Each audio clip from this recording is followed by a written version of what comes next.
قوم لوط جنہوں نے ایسی برائی کو ایجاد کیا جو ان سے پہلے دنیا میں کسی قوم نے نہ کیا تھا۔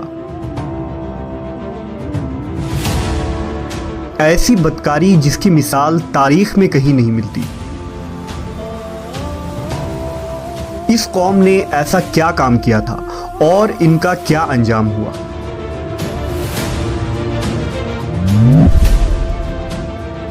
حضرت لوط علیہ السلام اللہ کے ایک برگزیدہ نبی تھے۔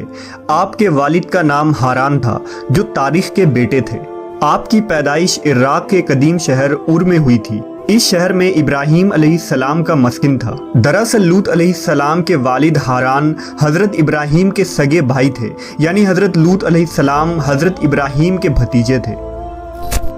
چونکہ حضرت لوط علیہ السلام کے والد ان کے بچپن میں ہی انتقال کر چکے تھے، لہذا حضرت لوط کو حضرت ابراہیم نے بیٹا بنا کر پالا تھا۔ آپ حضرت ابراہیم پر سب سے پہلے ایمان لانے والوں میں شامل ہیں۔ آپ حضرت ابراہیم کے زمانے میں اہل سدوم کی رہنمائی کے لیے نبوت کے منصب پر فائز ہوئے۔ حضرت لوط کے بہت سارے معجزات ہیں۔ آپ جس وقت بارش کے لیے دعا کرتے تھے تو آسمان بادلوں سے بھر جاتا اور خوب بارش ہوتی تھی۔ حضرت لوط جس پتھر پر سر رکھ کر سوتے، اس پتھر پر آپ کے سر مبارک کا نشان بن جاتا تھا۔ سدوم وہ علاقہ تھا جہاں لوط علیہ السلام مبعوث فرمائے گئے۔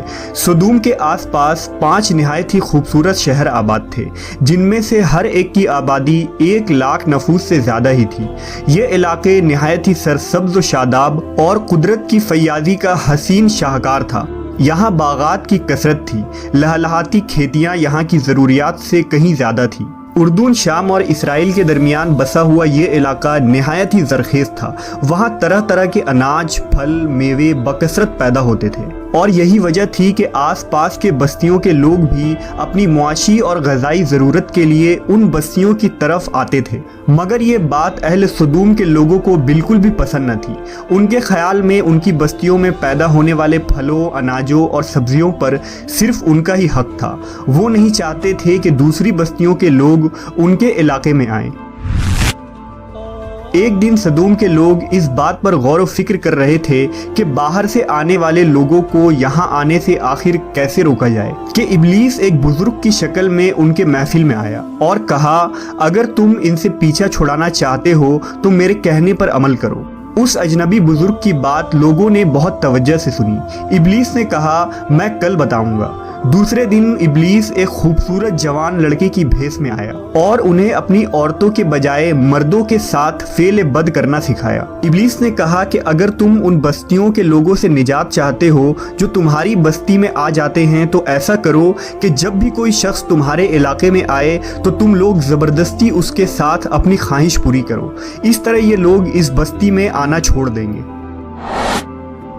اپنی نفسانی خواہشات کے لیے مردوں سے بدفعلی اس قوم کا دستور بن گیا تھا۔ یہاں بے حیائی عام ہو گئی تھی۔ حکمراں، سردار، رؤسا، ہر طبقے میں گھر گھر یہ عمل پھیل گئی تھی۔ بھری محفل میں یہ لوگ اس فحاشی کے کام کو کر کے خوش ہوتے تھے۔ کوئی بھی محفل اس کام کے بغیر ادھوری سمجھی جاتی تھی۔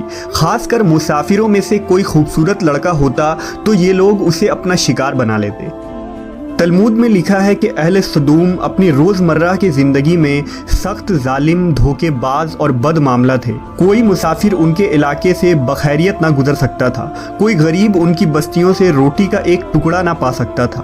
بارہا ایسا ہوتا تھا کہ باہر کا آدمی ان کے علاقے میں پہنچ کر فاقوں سے مر جاتا اور یہ اس کے کپڑے اتار کر اس کی لاش کو برہنہ دفن کر دیتے۔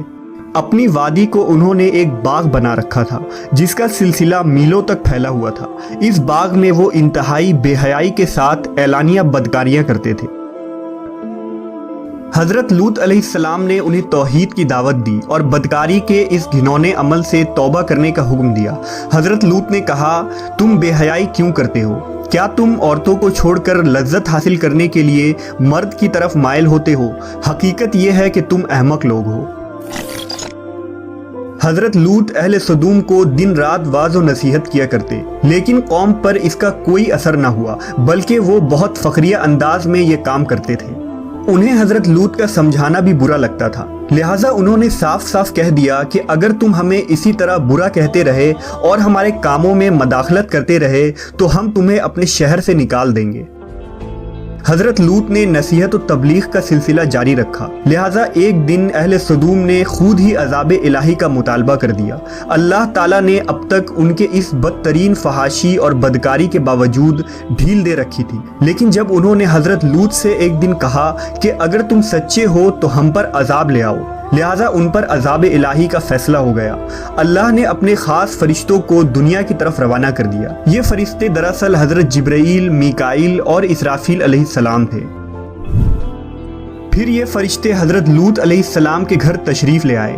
حضرت لوط نے جب ان خوبصورت نوعمر لڑکوں کو دیکھا تو سخت گھبراہٹ اور پریشانی میں مبتلا ہو گئے۔ انہیں یہ خطرہ محسوس ہوا کہ اگر ان کے قوم کے لوگوں نے انہیں دیکھ لیا تو نہ جانے وہ ان کے ساتھ کیا سلوک کریں گے۔ حضرت لوط کی بیوی کا نام وائلہ تھا، اس نے آپ پر ایمان نہ لایا تھا اور وہ دراصل منافقہ تھی، وہ کافروں کے ساتھ تھی، لہٰذا اس نے جا کر اہل سدوم کو یہ خبر دے دی کہ لوط کے گھر نوجوان لڑکے مہمان ٹھہرے ہوئے ہیں۔ یہ سن کر بستی والے دوڑتے ہوئے حضرت لوط کے گھر پہنچے۔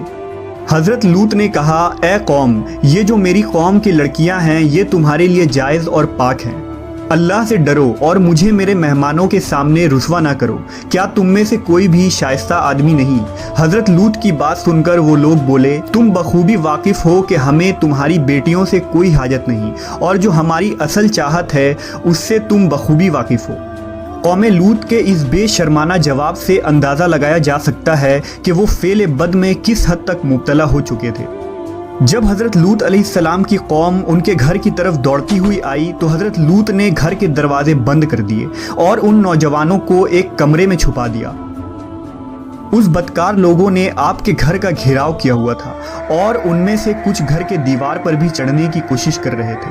حضرت لوط اپنے مہمانوں کی عزت کے خیال سے بہت زیادہ گھبرائے ہوئے تھے۔ فرشتے یہ سب منظر دیکھ رہے تھے۔ جب انہوں نے حضرت لوط علیہ السلام کی بے بسی اور پریشانی کا یہ عالم دیکھا تو حقیقت سے پردہ اٹھاتے ہوئے یوں فرمایا، اے لوط، ہم تمہارے رب کے بھیجے ہوئے فرشتے ہیں، یہ لوگ ہرگز تم تک نہیں پہنچ سکیں گے۔ ابھی کچھ رات باقی ہے تو اپنے گھر والوں کو لے کر چل دو اور تم میں سے کوئی شخص پیچھے مڑ کر نہ دیکھے۔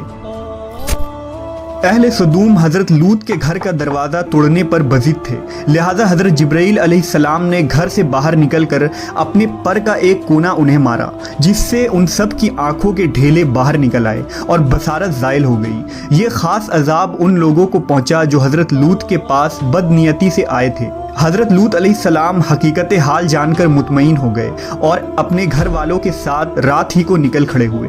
بیوی بھی ان کے ساتھ تھی، لیکن کچھ دور جا کر وہ واپس اپنے قوم کی طرف پلٹ گئی اور قوم کے ساتھ جہنم رسید ہو گئی۔